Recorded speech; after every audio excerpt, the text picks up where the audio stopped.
ചരിത്രത്തിന്റെ താളുകളിൽ രക്തം കൊണ്ട് എഴുതപ്പെട്ട ചില കഥകളുണ്ട്.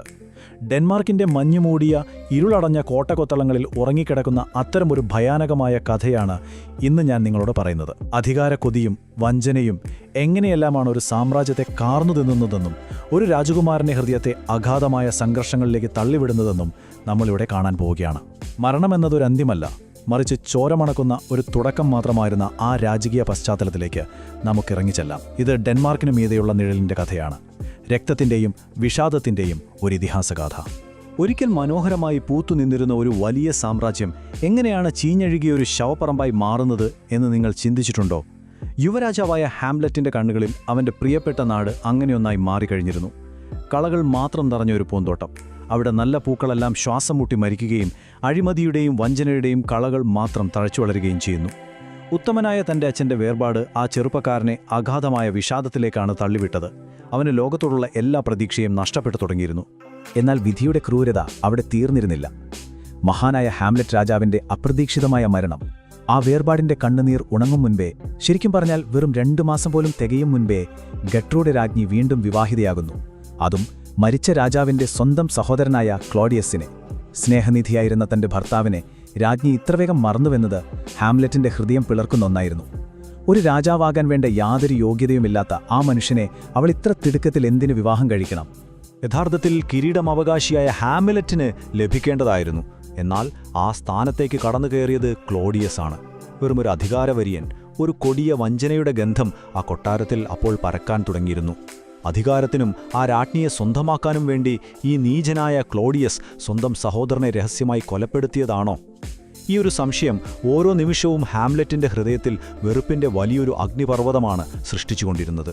കൊട്ടാരത്തിലെ ഉറക്കം കെടുത്തിയ ആ അർദ്ധരാത്രികൾ നിങ്ങളൊന്ന് ആലോചിച്ചു നോക്കൂ. അത്യന്തം തണുത്തുറഞ്ഞ ആ യാമങ്ങളിൽ കോട്ടമതിലുകൾക്കിടയിലൂടെ ഒരു നിഴൽ നടക്കാൻ തുടങ്ങി. അതെ, സാക്ഷാൽ മരിച്ച രാജാവിന്റെ രൂപമുള്ളൊരു പ്രേതം. പൂർണ്ണമായി യുദ്ധകവചം അണിഞ്ഞ് ദുഃഖം ഘനീഭവിച്ച മുഖത്തോടെ നരച്ച താടിയുള്ള ആ രൂപം. തണുത്ത കാറ്റടിക്കുന്ന ആ രാത്രിയിൽ ഹാംലെറ്റ് അതിനു മുന്നിലെത്തി. എത്ര ഭയമുണ്ടാക്കുന്ന കാഴ്ചയായിരുന്നിട്ടും സത്യമറിയാനുള്ള ദാഹം കൊണ്ട് അവൻ ആ നിഴലിനെ പിന്തുടർന്നു. ആ ഇരുട്ടിൽ വെച്ച് ആ പ്രേതം നിശബ്ദത വെടിഞ്ഞു. തന്റെ മകനോട് ആ ഭയാനകമായ സത്യം അത് വെളിപ്പെടുത്തി. ഉച്ചയുറക്കത്തിൽ സ്വന്തം സഹോദരൻ തന്നെ വഞ്ചനാപൂർവ്വം സമീപിക്കുകയും ചെവിയിലേക്ക് കൊടിയ വിഷം ഒഴിക്കുകയും ചെയ്ത കഥ. ആ വിഷം രസം പോലെ ശരീരത്തിൽ പടർന്ന ജീവൻ കവർന്നെടുത്തു. സ്വന്തം സഹോദരനാൽ കിരീടവും ഭാര്യയും ജീവനും ഒരേ സമയം തട്ടിയെടുക്കപ്പെട്ട ഒരു ചക്രവർത്തിയുടെ ഹൃദയഭേദകമായ വിലാപമാണ് ആ ഇരുളിൽ മുഴങ്ങിക്കേട്ടത്. ഈ സത്യം അറിഞ്ഞതോടെ ഹാംലെറ്റിന്റെ ഹൃദയത്തിലെ അവസാനത്തെ വെളിച്ചവും അണഞ്ഞു. പിന്നെ അവിടെ പ്രതികാരത്തിന്റെ തീജ്വാലകൾ മാത്രമായി. അവൻ വലിയൊരു ശപഥം ചെയ്തു. തന്റെ ഉള്ളിലെ മറ്റെല്ലാ ഓർമ്മകളും മായ്ച്ചു കളയാനും ആത്മാവിന്റെ ആജ്ഞ മാത്രം ബാക്കിയാക്കാനും. എന്നാൽ കരുത്തനായ ആ പുതിയ രാജാവിനെതിരെ പെട്ടെന്ന് തിരിയുക അസാധ്യമായിരുന്നു. അതുകൊണ്ട് അവൻ ബുദ്ധിപൂർവ്വം ഒരു തന്ത്രം മെനഞ്ഞു. തനിക്ക് ഭ്രാന്താണെന്ന് അടിക്കുക. ആ മുഖമൂടിക്ക് പിന്നിൽ തന്റെ ലക്ഷ്യങ്ങളെ ഒളിപ്പിച്ചു വെക്കാൻ അവൻ തീരുമാനിച്ചു. പക്ഷേ ഈ ഭ്രാന്തിന്റെ നാടകം ഏറ്റവും കൂടുതൽ മുറിവേൽപ്പിച്ചത് ആരെയാണെന്നോ? അവനെ ജീവന തുല്യം സ്നേഹിച്ച പാവം ഒഫീലിയെ.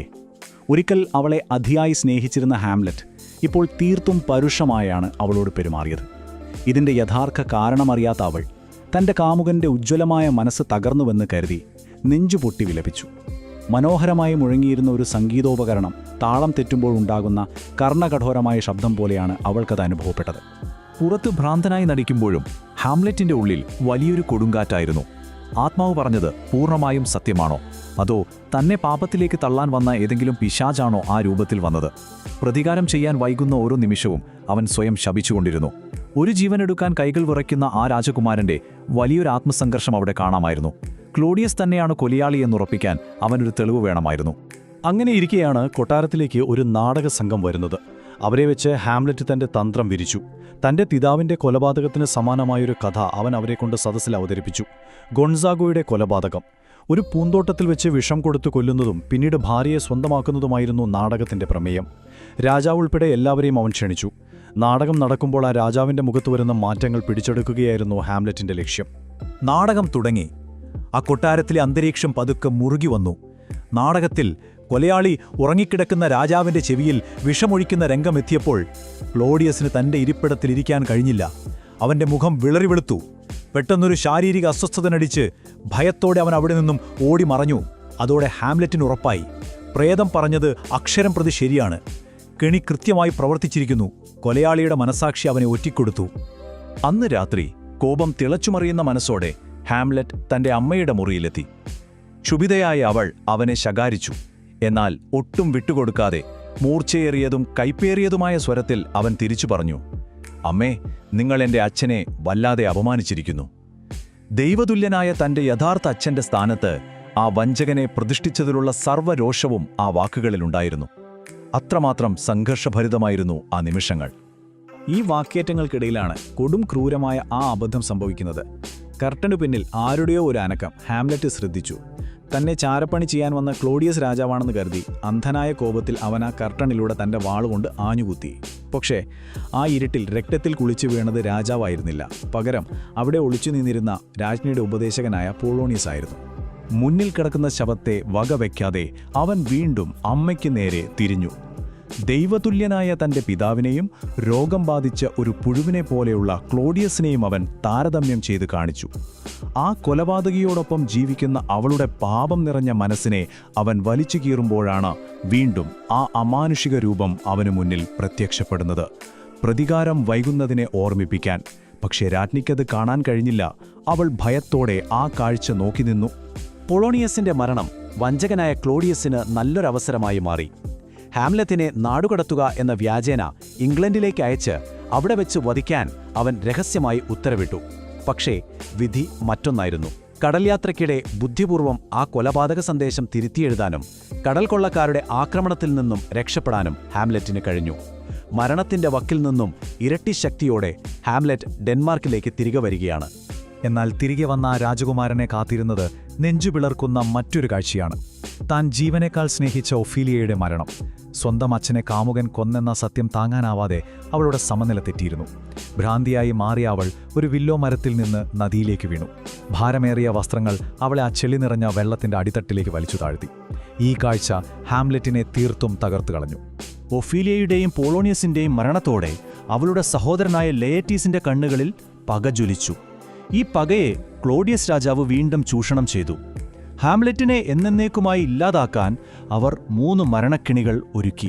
ഒരു സൗഹൃദ വാൾപ്പേറ്റെന്ന വ്യാജേന അതിൽ മൂർച്ചയേറിയ വാൾ നൽകുക, അതിൽ മാരകമായ വിഷം പുരട്ടുക, പോരാത്തതിന് അവൻ ദാഹിക്കുമ്പോൾ കുടിക്കാൻ വിഷം കലർത്തിയ ഒരു പാനപാത്രവും കരുതിവെക്കുക.